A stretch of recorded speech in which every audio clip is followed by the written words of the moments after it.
Assalamualaikum warahmatullahi wabarakatuh. Perkenalkan, nama saya Nurul Annisa dengan NIM 1996 141018 dari Prodi Ekonomi Pembangunan Universitas Negeri Makassar, kelas A. Saya ingin menjelaskan mengenai pasar tenaga kerja. Sebagaimana yang kita tahu, pasar tenaga kerja adalah suatu titik temu permintaan tenaga kerja baik dari sektor swasta dan pemerintah dengan penawaran tenaga kerja yang tersedia.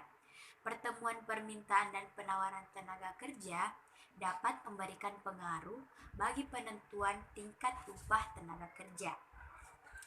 Yang harus kita ketahui ada 3, yaitu pertama, dasar-dasar penentuan upah, yang kedua, permintaan tenaga kerja, dan yang ketiga, penawaran tenaga kerja. Dasar-dasar penentuan upah terdiri dari upah umum, yang terdiri dari upah real dan nominal. Upah real menggambarkan daya beli dari pendapatan atau upah yang diterima buruh. Upah real dihitung dari besarnya upah nominal dibagi dengan indeks harga konsumen atau IHK.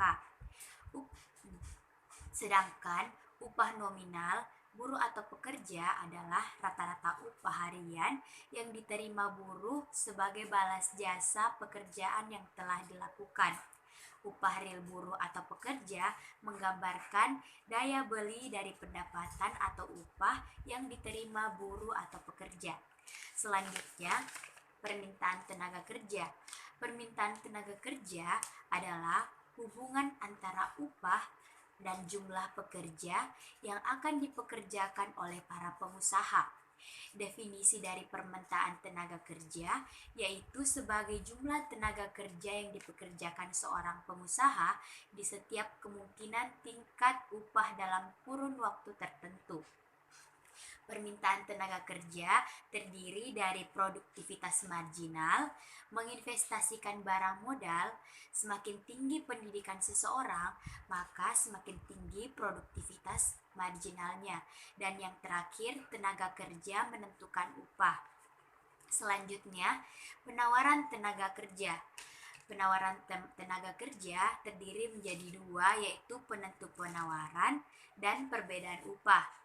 Penentu penawaran terdiri dari jumlah jam kerja saat upah naik, efek pendapatan, partisipasi angkatan kerja, dan imigran. Sedangkan perbedaan upah terdiri dari keterampilan individu, perbedaan dalam pekerjaan, mutu tenaga kerja atau sumber daya manusia, sewa atas keunikan individu, dan pasar segmentasi. Kemudian yang harus kita ketahui dari pasar tenaga kerja yaitu ilmu ekonomi tentang serikat pekerja. Sejarah ilmu ekonomi tentang serikat pekerja terjadi pada tahun 1981, yang dimana cara serikat buruh menaikkan upah dengan membuat kelompok serikat buruh, lalu memonopoli serikat tenaga kerja dengan meningkatkan upah, juga meningkatkan pengangguran. Pengaruh terhadap upah dan lapangan kerja yaitu 10-15%. Peningkatan upah dan meningkatkan pengangguran. Dan yang terakhir yang harus kita ketahui dari pasar tenaga kerja yaitu diskriminasi, yang dimana di sini dibahas yaitu diskriminasi ras. Kalau di Amerika contohnya, orang-orang menganggap yang harus diprioritaskan adalah orang yang berkulit putih yang gajinya akan dibayar lebih tinggi. Seperti itu contohnya. Jadi yang kita dapat simpulkan dari penjelasan pasar tenaga kerja ini yaitu ada 3 poin penting dalam pasar tenaga kerja, yaitu dasar-dasar penetapan upah, ilmu ekonomi tentang serikat pekerja, dan diskriminasi. Sekian yang dapat saya jelaskan mengenai pasar tenaga kerja. Kurang dan lebihnya mohon dimaafkan. Wassalamualaikum warahmatullahi wabarakatuh.